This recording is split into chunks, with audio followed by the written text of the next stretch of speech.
Bupati Minahasa Utara Jona Ganda bersama Ketua TPPKK Rija Ganda Davega yang menghadiri langsung perlombaan pembuatan kue cucur antar SKPD Pemkab Minot juga mencoba membuat kue cucur bersama.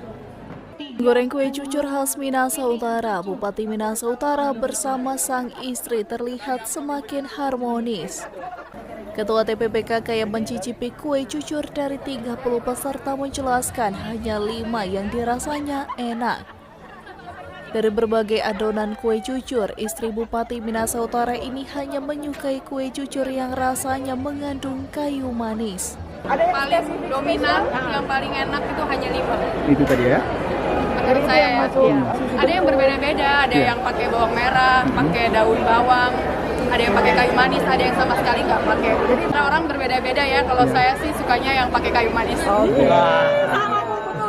Dalam memeriahkan HUT Kemerdekaan Republik Indonesia ke-78, kesempatan tersebut nampak Bupati Minahasa Utara Jona Ganda bersama Ketua TPPKK Minot Rija Ganda juga mencoba membuat kue cucur serta mencicipinya bersama.